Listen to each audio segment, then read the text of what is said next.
Right, we're going to have some fun with this one. I've never done this before. Vincent's vase. It's not quite. It's slightly more bulbous than that. I'll change that. Now, this is on watercolour paper. Any old watercolour paper. I've sealed the back with PVA glue, diluted, which is wood glue. Well, it's a version of wood glue. I've gessoed it with several coats of thinned down plaster of Paris mixed with water, but what I didn't realise was that plaster of Paris looks all very liquid, but then it's all dry solid, so I've lost it, waste of time. So that wasn't the way to do that, but it was an experiment, so now I know. Rather than buy these things, I tend to make do. With acrylic, you get various mediums you can mix with it to slow it down, make it flow, glaze with it, and varnish. But the PVA glue does it all. It provides a sort of semi-glossy finish. You can glaze with it if you thin it down, but it still dries very quickly. It doesn't slow the drying time down. It just makes the paint easier to apply if you want thinner washes. I don't normally paint, well yes I do. One of my subscribers is not quite clear on how I use this. So what I do, I take some of the PVA glue out of this woodworking adhesive, like joinery adhesive. There. I put some of it in this little pot, a lot of it actually, and then I dilute it with a bit of water. I use that for applying or mixing with the plaster of Paris to apply as the gesso. When it dries, which is quite quickly, and I use a hairdryer, it becomes waterproof. So that's all I can say about it really. I can't make it clearer than that. You've got to try these things for yourself. It's no good keep asking questions, expecting answers if you don't have a go yourself. I learnt about the PVA glue as a cheap way of using a medium from a great friend and an artist, and he'd been using it for years, and he paints mostly in acrylic, well solely in acrylic, and he builds up great impasto passages of his abstracts with various, well, with plaster and all sorts. But you need to experiment and find your own way with it. I've only suggested this is what I do. I can't make it clearer than that. So what I'm going to do is obliterate this more or less. I'm going to paint round, I'm going to paint the background and try to establish the shape. I'm painting the negative shapes. I'm painting the outside of things rather than the inside. The flowers, I'll show you the model. There it is, the model. Flowers from the garden. These big daisies I believe are called marguerites, I'm not sure. And the red ones are crocosmia. But I'm not there again, I'm not sure. My wife does all the planting, but it's a beautiful display this year. So why not try and paint them? It's not something I really do or I've ever done, but I'm enjoying the change. It's good to have a change, to get out of the rut, to get out of the groove that you get stuck in. So I'll use, the brushes I use are cheap Chinese brushes from DIY shops. They lose a lot of hairs, some are thicker than others, got more hairs in than others. But so I'm going to start. I'm going to mix the background. Now we've got an earthenware pot, so that's a sort of very dull red, and the complementary of very dull red is a sort of bluey green. So I've got some viridian here and some ultramarine, plenty of white. So I'll use a bit of this PVA glue, diluted with water, and I'll mix it with the paint and a bit of water, and we'll establish a coolish background. So here we go. See, it makes it flow, but it's not impasto. There's a crocosmia, I think, that I put on well, it's resting on my old laptop actually. So let's just get that in there. Try to get the symmetry right of the pot. But what I try to do is keep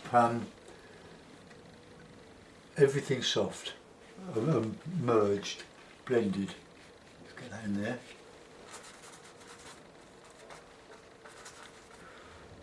Okay, the silence will be me sort of concentrating on what I'm supposed to be doing. Go around there. I might have started the jug a bit low down. That's why I rearranged the flowers and put some up here to fill that gap. And I will put a table or something on there. Down there. Something like that. Right, okay, a bit more medium. We'll need done my tea. I won't do a flat blue greeny background. I'll moderate it as the idea comes to me. So it's just around the back of the pot. Been on our shelves gathering dust for years, this one. But it's such a nice pot that it's now a model. My apple, the model for, I think Monday's, or was it Monday? No, what's the date today? Yeah, Monday's Still Life apple and candlestick. I ate the model yesterday, I recognised it in the bowl, and thought that's the one I painted and agreed that. Oh, that's dark in there. So I better put that in. It's a sort of a dark brown, so dark brown will be a bit of black and a bit of burnt sienna. Just established that. And that kind of around here. There's all sorts of stuff in front of it. So we've got a white rim to it. Right, so that will do for that.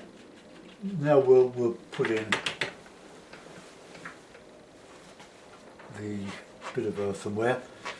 So we've got we can have burnt sienna, a bit of white, a bit of blue, I think.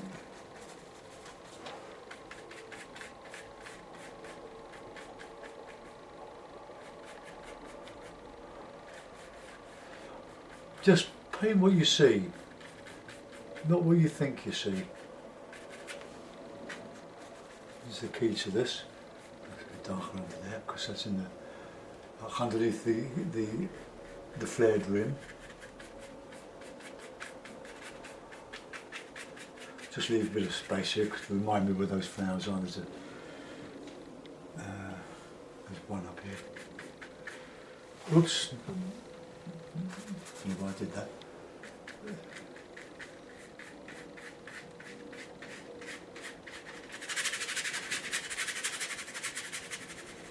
I'm not going to do an exact copy, I'm just going to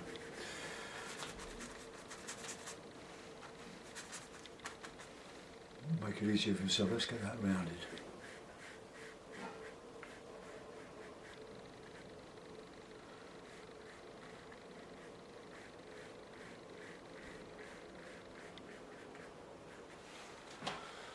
All rounded in that.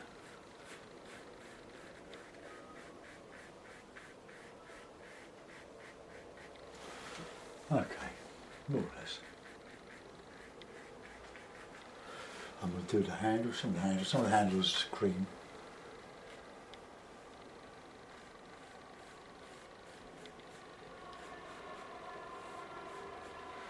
We can refine this later.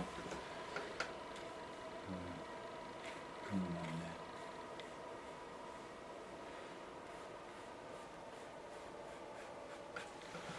And then we'll put the whites, the lighter kind of bit of ochre in there, I think.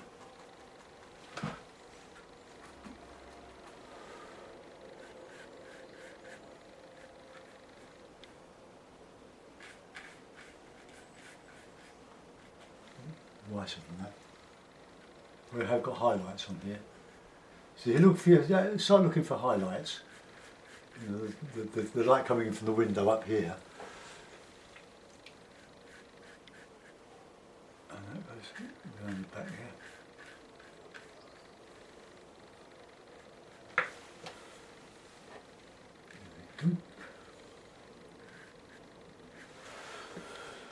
Right, okay, so we'll improve on the background now. That's all dry now. See, this is the beauty of acrylic, is that it dries so quickly. It's sometimes too quickly, but we've gone quite right there. That might be a bit bulbous there, but I'm going to cover all that bit there with flowers anyway. So let's put in some nice green over that. Maybe a bit of the sienna in there as well. No, I don't like that. It was better with that, the bluey green, wasn't it? We can have a bit of lemon yellow with that. So,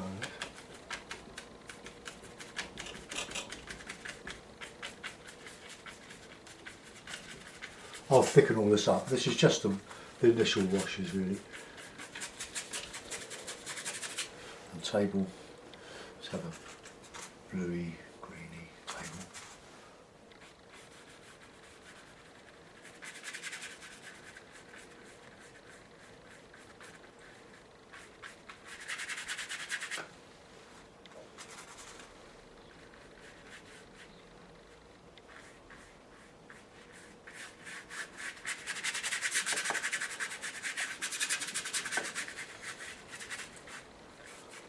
So that was, I'll put a shadow on top of that.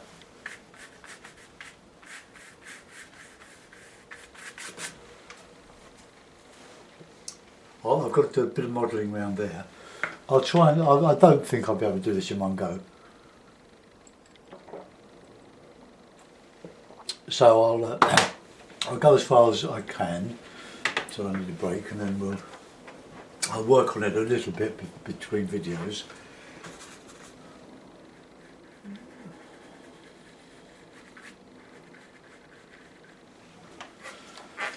Right, let's get a bit of this, bit of red in there as well, I think.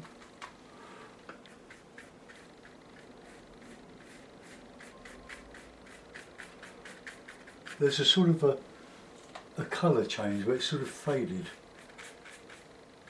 on the base. The base is slightly different. About here, it's a little bit darker.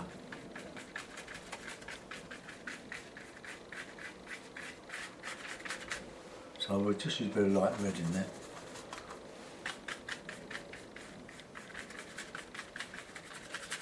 So all nice and soft.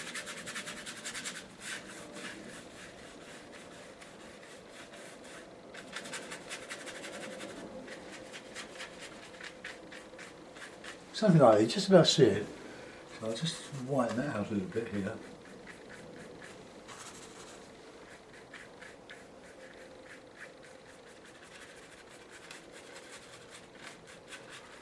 So you can put the potter's rule marks, not rule marks, but the where the potters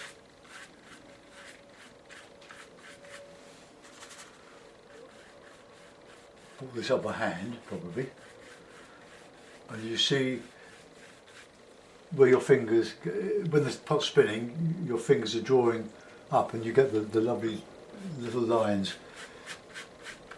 We did pottery once, not for long. Did it at a school, one wife and I, and it was great fun, but we could never get anything fired because the children had a claim on the kiln first. Right, okay, let's, I'll put in some flowers now. So whatever I put in now, I'm going to go over. It looks a bit lopsided here, doesn't it? So I'll just sort of change that a little bit. Let's get this more rounded there. It's probably coming out a little bit far here.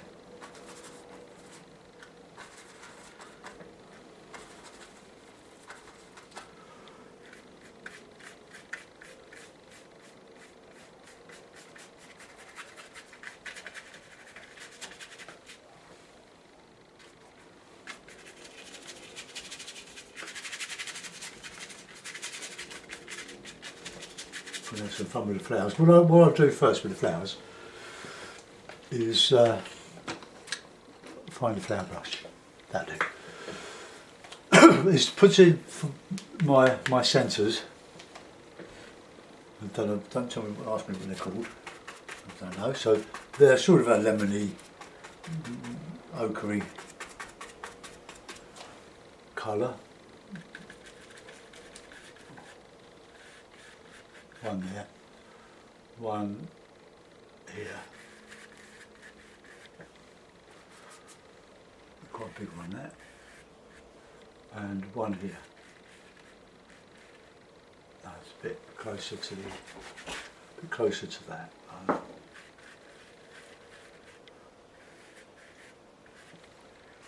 bit of impasto there. That's a big one. Right, so 1, 2, 3. So there's quite a bit of grey. The flowers are pure white, but because a lot of the shape of the leaf or the petals they've got lines of a slightly darker colour to give the form. But we'll just go in with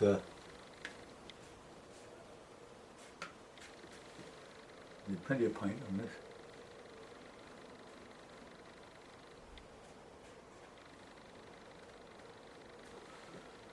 Paint's been soaking up water. This is a stay wet palette, made by Chroma or marketed by Chroma Colour, and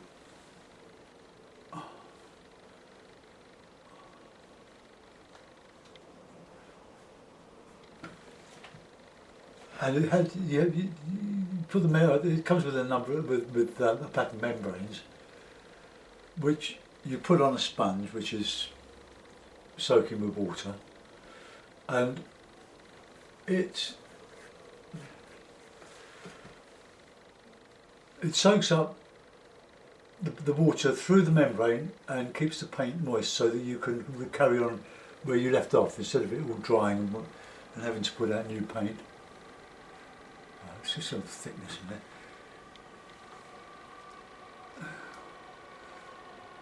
I also use this, but not very often. It's very expensive. Liquitex, that's just one particular version of it.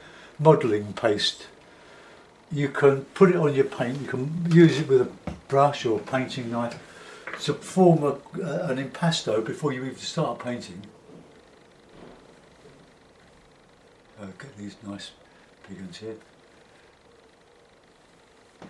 Right, that's one. That's just a start. Let's put another one, this one at the back here.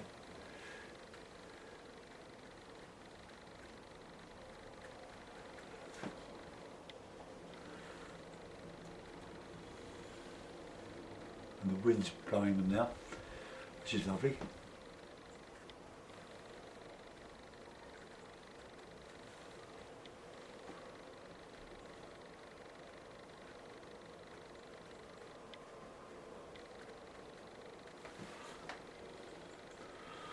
Using loads of paint here.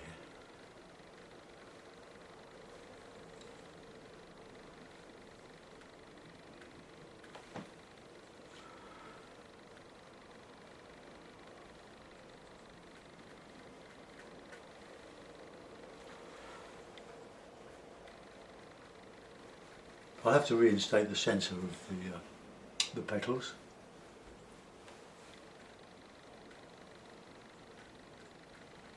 I wish you were doing this. It's great, very satisfying.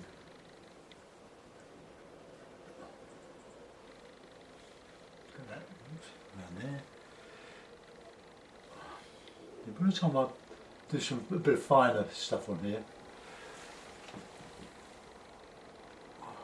this will be covered up by the leaves underneath.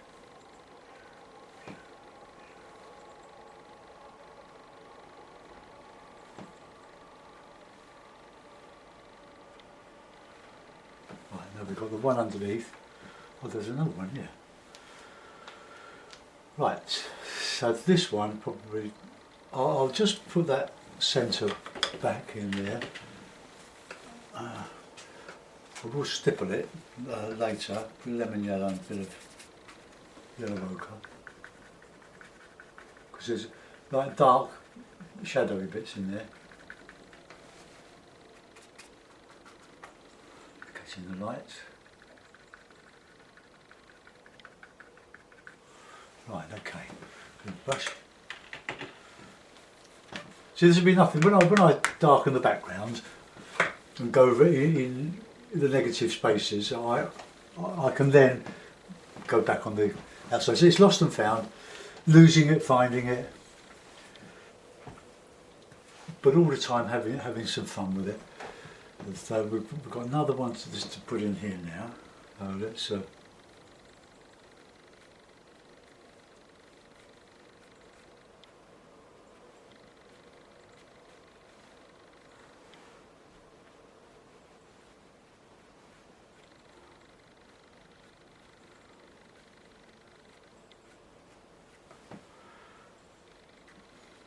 this is going to show up here, so I've got to paint it in between and show some of the earthenware coming out of that.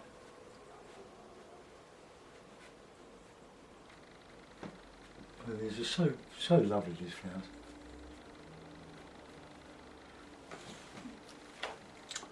Right, let's get that yellow back in there.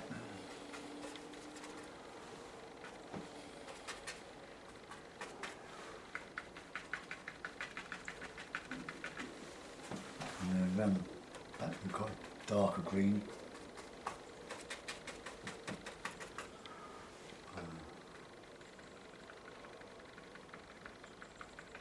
I'll do that later. Let that dry a bit. It's not quite. It's a sort of a chrome yellow rather than the lemon yellow. I've got another yellow here that I bought. Pure fine artist quality, medium yellow. Let's see what that's like. Be a bit better. Right, now we'll put this other one in here, but we can't see the middle of that one. So what we've got is a green, light green. Here, good to have a bit of green on it. This is the underneath of the petals, the back. That one comes there. Well, I'll lighten that later, and then we've got the white to put in there. And we'll put in the red.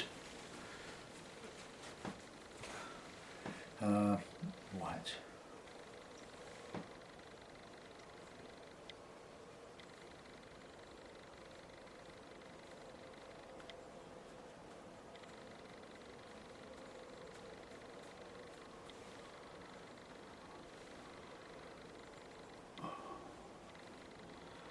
But this is going to take some modelling. Let's get that there.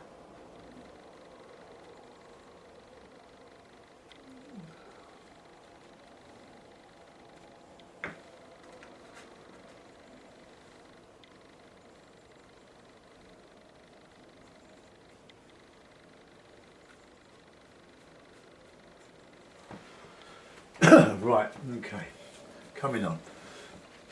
Now we'll do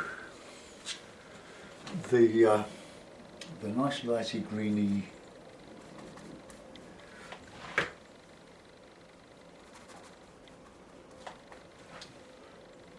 coming out from the back of this here. It's going to have to be much lighter than that, a bit of ochre in there, I think. It's coming up behind that flower, right over here, and then we'll get the lovely reds going off the paper.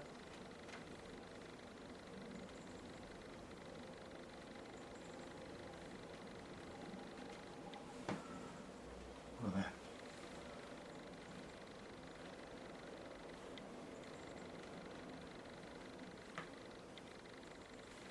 You've got loads of little bits coming down here, little flowers ready to burst forth.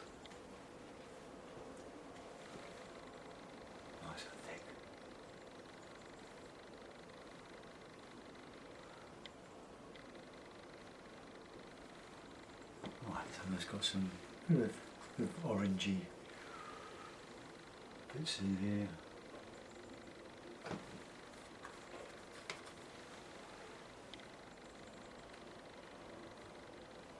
Then you've got the green. There's all bits here. It's lighter green than that. Well, it's just bluery green. A bluery green. What sort of colour is that, eh?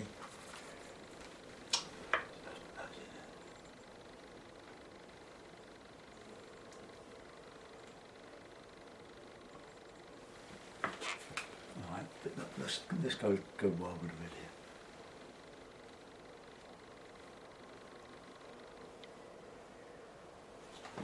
That's that bit. That's it. Not quite right. Now we've got, behind here we've got some.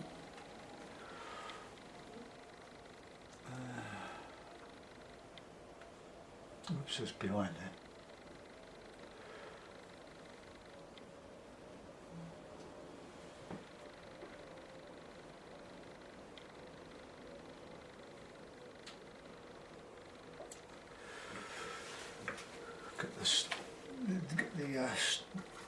The stem coming out.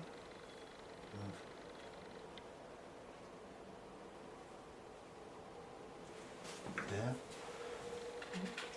Not quite as thick as that.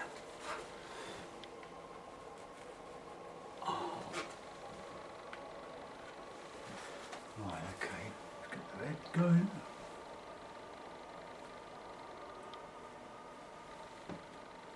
See, I'm just using the edge of the brush. I'm just making marks.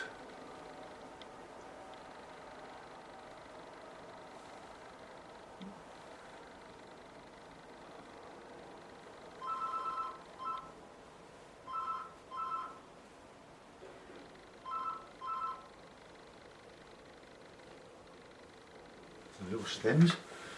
Big brush. Oh, my teeth gone cold.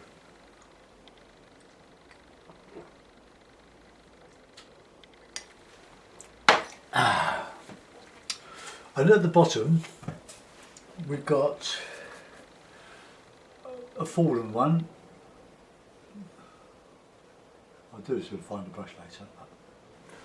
Let's get those in, get those yellow bits, the orangey bits.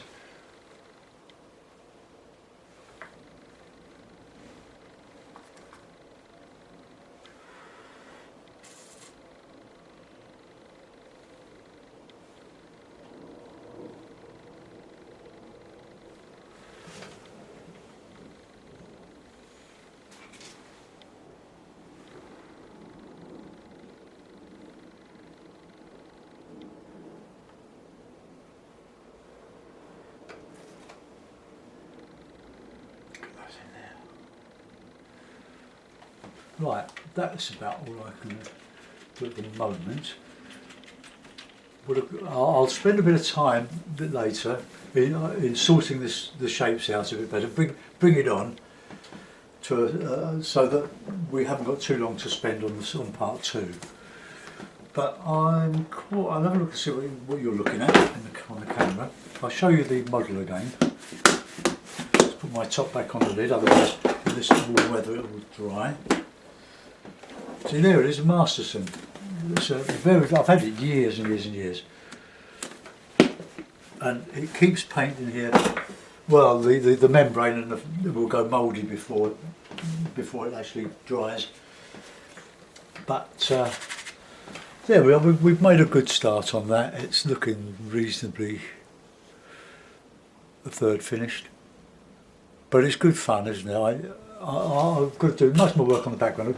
It's too streaky, too thin, but I need to just let this impasto paint dry off a little bit, and then I'll paint in a bit and change the shape slightly here, sort this out, sort this table out here, and then do a bit of detail. Then all we have to do is just a final flicks and flourishes to make it into a finished painting. Right, let's have a look at the model. There we go. That bit of blue there. Oh, the blue's behind. All my old oil paints in there. So there we are, it's just sort of coming on, look. So I'll get that uploaded.